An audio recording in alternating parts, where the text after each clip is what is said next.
Olá, vamos dar sequência então aos artigos dessa primeira sessão, no capítulo 1 da terceira parte do Catecismo, A Vida em Cristo.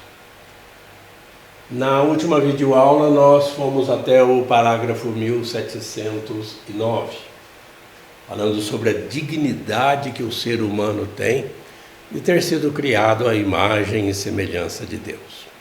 Vamos lá os nossos comentários, não é?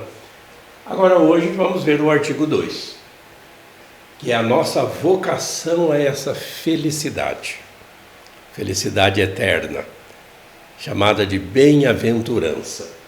Então nós vamos do parágrafo 1716 ao 1724.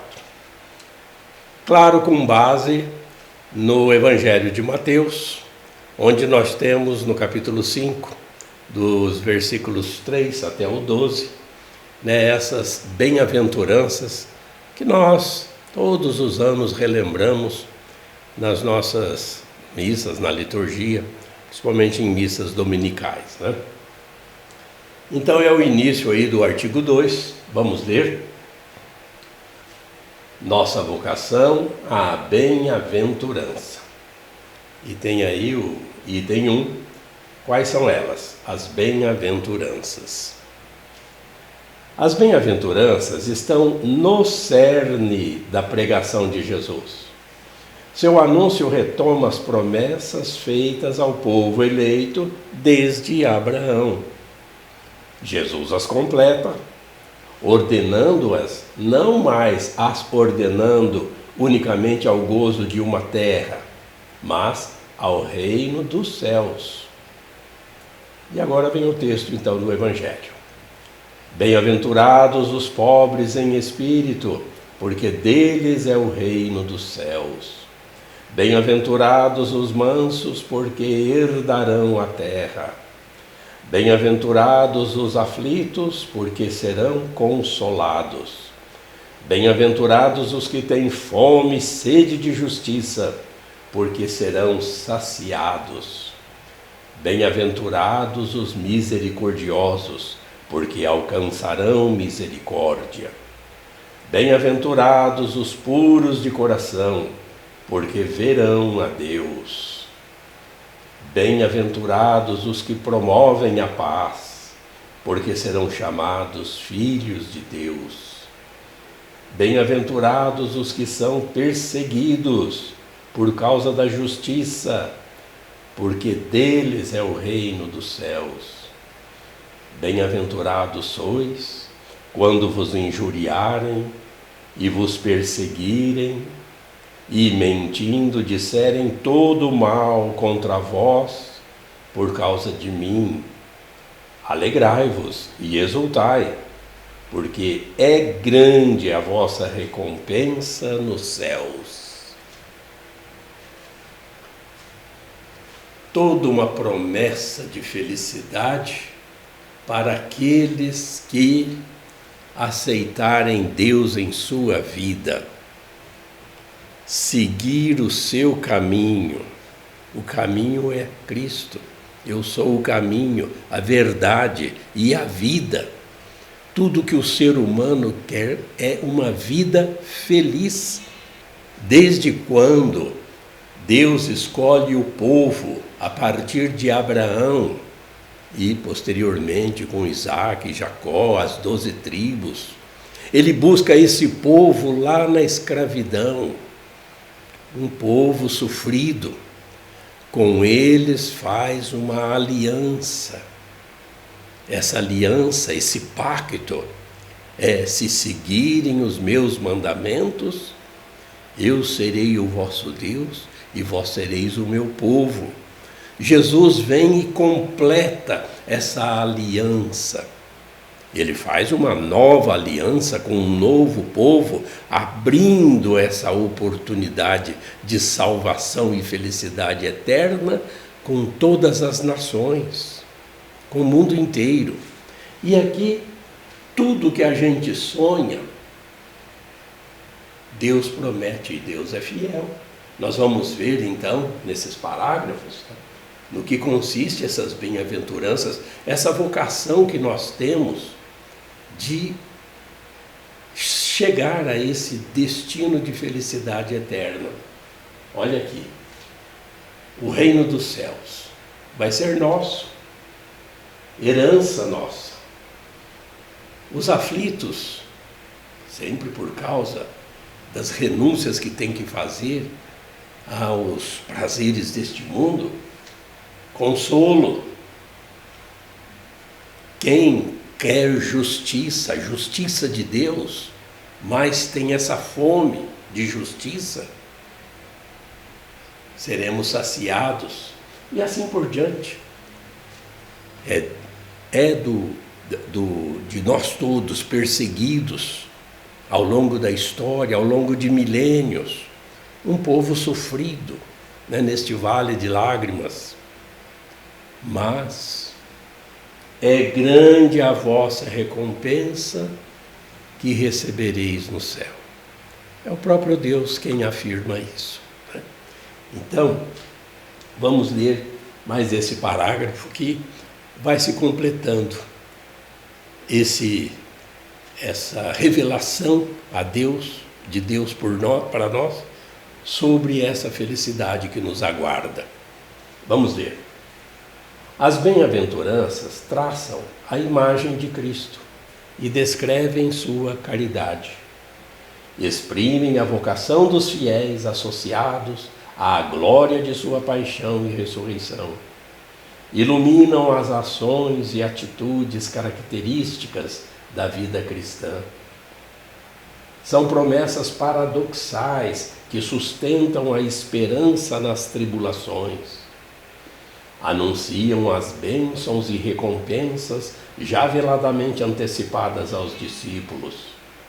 São iniciadas na vida da Virgem Maria e de todos os santos. Então, assim como Jesus teve a sua glória no seu sacrifício de amor para a humanidade, para redimi-la, e com a ressurreição, ele chega como exemplo para nós da nossa própria ressurreição. Nós temos nessas bem-aventuranças promessas paradoxais, ou seja, antíteses, né?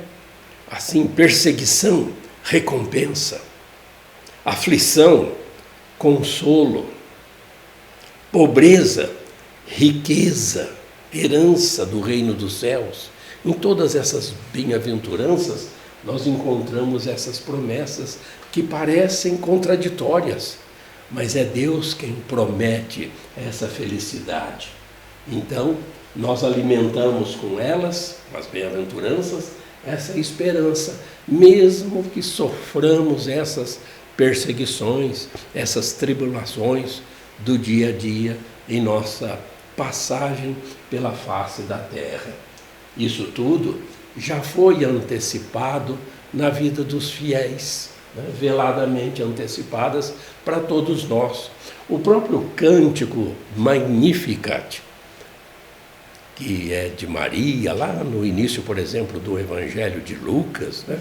Depois da saudação de Isabel, ela já também antecipa todas essas bem-aventuranças que seu Filho Divino vai proclamar depois e que nós encontramos no Evangelho de Mateus.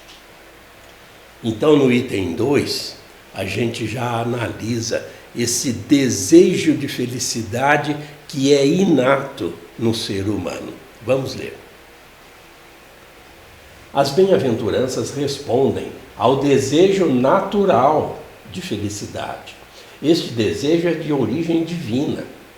Deus o colocou no coração do homem a fim de atraí-lo a si, pois só ele pode satisfazê-lo. Vejamos esses textos aqui que são de Santo Agostinho. Todos certamente queremos viver felizes. Não existe no gênero humano pessoa que não concorde com esta proposição, mesmo antes de ser formulada por inteiro. Então, como vos hei de procurar, Senhor, visto que procurando a vós, meu Deus, Eu procuro a vida bem-aventurada. Fazei que vos procure, para que minha alma viva, pois meu corpo vive de minha alma, e minha alma vive de vós. São belas páginas, né? Belos escritos de Santo Agostinho, que teve também aquela frase famosa, né? Seu coração inquieto enquanto não repousar em Deus. Então, é um desejo natural de todo ser humano ser feliz. Ser feliz. É inato no ser humano. Todos nós somos já vocacionados, chamados a essa felicidade. Mas só Deus satisfaz. E essa frase aí, só Deus satisfaz, é de Santo Tomás de Aquino. Vamos ler. As bem-aventuranças desvendam o objetivo da existência humana, o fim último dos atos humanos. Deus nos chama à sua própria bem-aventurança. Este chamado se dirige a cada um pessoalmente, mas também a toda a igreja, povo novo, formado por aqueles que acolheram a promessa e nela vivem na fé. Então, o fim último dos atos humanos é o que nós estamos refletindo. Ser feliz.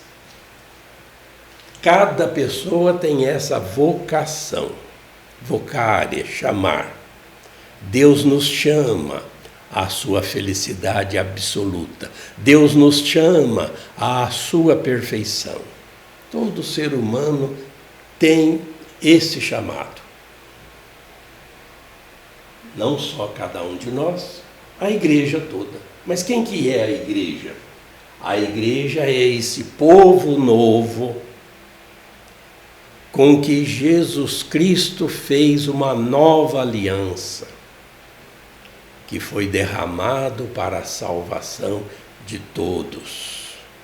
Então, as portas se abriram para nós chegarmos a essa perfeição, a essa bem-aventurança eterna e infinita junto a Deus. Mas nem todos aceitam, como nós já vimos, né? E vamos ver ainda quando estudarmos o outro artigo sobre a liberdade que o ser humano tem.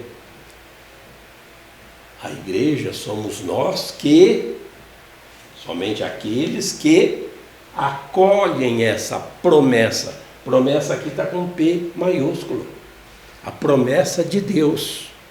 Deus promete, Ele é fiel, Ele vai cumprir, Ele cumpre. Então, quem acolhe essa promessa de nos chegarmos à perfeição e vivermos nessa promessa com a fé, quem crer, for batizado, participar dessa igreja, será salvo. Nisso consiste a nossa fé, no seguimento do Salvador, o Filho de Deus, que veio aqui e estabeleceu essa nova aliança com a sua igreja. E o item 3, a bem-aventurança cristã. Vamos ler qual é. O Novo Testamento usa várias expressões para caracterizar a bem-aventurança a qual Deus chama o homem. A vinda do reino de Deus, a visão de Deus, felizes os puros de coração, porque verão a Deus, Mateus 5:8. Entrada na alegria do Senhor, entrada no repouso de Deus. E olha esse texto aqui, né? Aí descansaremos e veremos, veremos e amaremos, amaremos e louvaremos. Eis a essência do fim sem fim. E que outro fim mais nosso que chegarmos ao reino que não terá fim? Mais um texto de Santo Agostinho, esse daí. E um parágrafo 1721. Deus nos colocou no mundo para conhecê-lo, servi-lo e amá-lo, e assim chegar ao paraíso. A bem-aventurança nos faz participantes da natureza divina. Segunda carta de Pedro, capítulo 1, versículo 4. E da vida eterna. Com ela, o homem entra na glória de Cristo e no gozo da vida trinitária.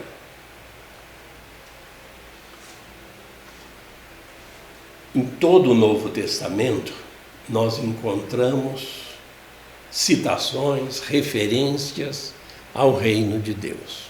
Porque é isso que Jesus veio aqui fazer, implantar esse reino de Deus já aqui na face da terra, no qual nós entramos pelo batismo, pelo sim que nós damos àquela promessa a que nos referimos há pouco, a essa vida com Deus, a essa vida de seguimento ao caminho, à verdade e à vida que é nosso Senhor Jesus Cristo.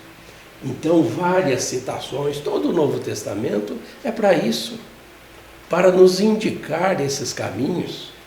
E aqui nós temos a finalidade, o sentido da vida humana.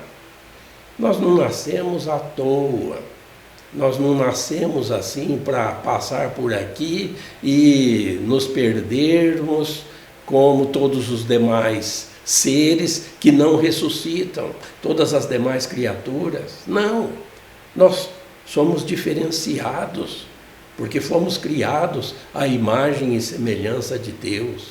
Então, o sentido da vida é conhecer a Deus, que é o que nós estamos fazendo também nessas nossas videoaulas, nesses nossos encontros, procurando conhecer melhor a Deus, de acordo com a revelação, de acordo com a tradição, de acordo com o magistério da igreja. Conhecer a Deus é cumprir o nosso objetivo. Servir a Deus. Às vezes a gente quer que Deus nos sirva. Quanta gente, nós vamos falar isso ainda mais vezes, viu? Quantas vezes tem pessoas que quase querem fazer de Deus um seu empregado, como se Deus tivesse de fazer tudo o que Ele quer. Não é assim. Isso é praticamente tentar a Deus. Pelo contrário, Deus já fez tudo o que lhe é possível para demonstrar o seu amor para mim, para você, que foi enviar o seu próprio Filho, que foi para a cruz para nos livrar dos nossos pecados. Então, nós é que temos que servir a Deus. Jesus já veio, e veio para servir, não para ser servido na sua existência terrena. Agora cabe a nós segui-lo, seguir o seu exemplo e amá-lo, conhecer, servir e amar a Deus. Quem ama não trai, quem ama não vai querer ficar próximo das tentações e cair no pecado, porque o pecado é traição, é trair a Deus. Então, aqui está o sentido da vida humana, para poder chegar a essa bem-aventurança. Essa é a bem-aventurança cristã. E assim, aí sim, nós chegaremos ao paraíso. Então, como diz aqui nos textos do Novo Testamento, né? Com essa bem-aventurança, nós chegamos a participar da vida de Deus, porque nós entramos na vida trinitária, no gozo dessa vida trinitária. Ver a Deus é o sumo bem que nós teremos um dia ao chegarmos lá. Não existe nada melhor. 1722. Uma tal bem-aventurança ultrapassa a inteligência e as forças exclusivamente humanas. Resulta de um dom gratuito de Deus, Por isso se diz ser sobrenatural, assim como a graça que dispõe o homem a entrar no gozo divino. Bem-aventurados os puros de coração, porque verão a Deus. Por certo, de acordo com sua grandeza e glória indizível, ninguém pode ver a Deus e permanecer vivo. O Pai é, de fato, inacessível, mas devido a seu amor, sua bondade para com os homens e sua onipotência, chega até a conceder àqueles que o amam o privilégio de ver a Deus. Pois o que é impossível aos homens é possível a Deus. Ver a Deus na bem-aventurança eterna, quando lá chegarmos, é uma concessão gratuita de Deus. Não é por nossos méritos, nós apenas temos que dizer sim e seguir. Como já analisamos, como já vimos, como vamos ver ainda nas próximas videoaulas, tem muitas a respeito nessa terceira parte do catecismo, que devemos fazer para corresponder a tão grande amor. Mas, nós já vimos aqui, tem essa frase, mas ninguém pode ver a Deus e permanecer vivo. Na hora que ver a Deus, a gente morre. Estamos aqui na Terra e de fato é assim. Por isso Deus é invisível. Mas Ele tem essa grandeza e glória que nem dá para dizer, indizível, de modo que lá na bem-aventurança eterna, lá na vida eterna, quando chegarmos lá, aquilo que é impossível, para Deus é possível. Nós poderemos vê-lo face a face com Deus. E essa felicidade também é indizível. Os dois últimos parágrafos desse nosso encontro de hoje. Vamos ler. A prometida bem-aventurança nos coloca diante de escolhas morais decisivas. Convida-nos a purificar nosso coração de seus maus instintos e a procurar, acima de tudo, o amor de Deus.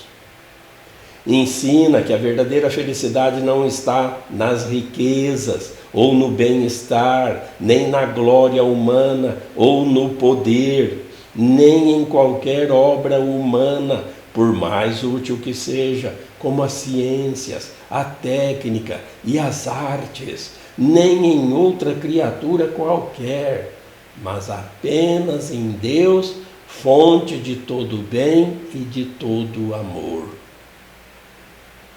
O Decálogo, o Sermão da Montanha e a catequese apostólica nos descrevem os caminhos que levam ao reino dos céus. Neles nos engajamos passo a passo, pelas ações de todos os dias, sustentados pela graça do Espírito Santo. Fecundados pela palavra de Cristo, damos aos poucos frutos na Igreja para a glória de Deus. Quando cito o Decálogo, as 10 palavras, os 10 mandamentos, é porque o primeiro, que tanta gente coloca em segundo, em terceiro ou em último lugar, errando então desde o princípio, porque o primeiro é amar a Deus sobre todas as coisas. É o resumo desse parágrafo 1723. Se a gente for atrás dos próprios instintos, se a gente for atrás, olha as 3 tentações que a gente sempre cita: riquezas, acúmulo de bens, prazeres mundanos, esse bem-estar, fama, glória, virar celebridade, ser elogiado, né? Ser celebridade, né? Ter essa fama, essa glória, ou ter poder, mandar, mandar por mandar, para o benefício próprio. E aí vem toda essa gente que luta, briga e até mata, porque quer poder. Nada disso aqui vai fazer com que o homem consiga a vida eterna. Pelo contrário, ele está no caminho da perdição. Nem ser super cientista, né?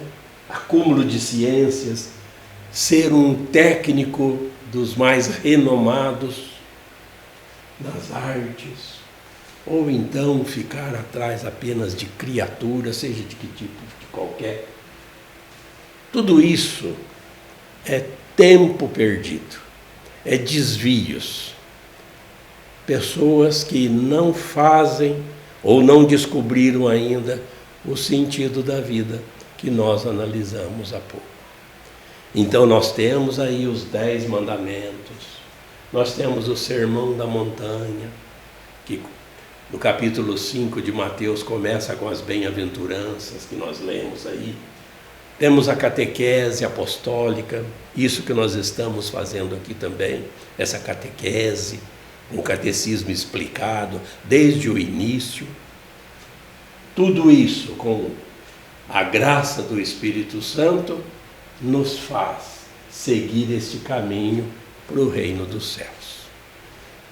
Este é o desejo de Deus, dar-nos a felicidade eterna, dar-nos vida, porque o que o ser humano mais almeja é viver feliz. E como nós já somos um ser diferenciado que vamos ressuscitar, a vida não termina com a morte, que a gente saiba seguir, trilhar esse caminho da salvação que Deus nos apresenta, seguindo o seu Filho, seguindo os mandamentos e todos esses conselhos apostólicos, porque a igreja é apostólica, una, santa, católica e apostólica. Esse magistério da igreja tem esse objetivo, que nós vemos também nessa terceira parte do catecismo que estamos vendo. Hoje nós terminamos aqui o artigo 2º, a nossa vocação à felicidade, à bem-aventurança. Já no próximo encontro, próxima videoaula, nós vamos ver este presente perigoso que cada um de nós tem. Ganhamos de Deus a liberdade. É outra distinção que o ser humano tem diante de todas as criaturas, exceto os anjos. Mas tudo se perde quando o ser humano não sabe usar esse dom, a liberdade. É o assunto que nós vamos iniciar na próxima videoaula, mas nós não vamos chegar até o fim, nós vamos até o 1738 e alguns ficam para outro encontro, porque esse assunto da liberdade nós também precisamos refletir, né, com detalhes, para que a gente também não se perca e a utilize mal. Ok? Então, ficamos por aqui e te pedimos continuar perseverante nesses estudos, nessas reflexões. Tá bom? Se inscrevendo, inclusive, no canal. Fique com Deus. Deus te abençoe.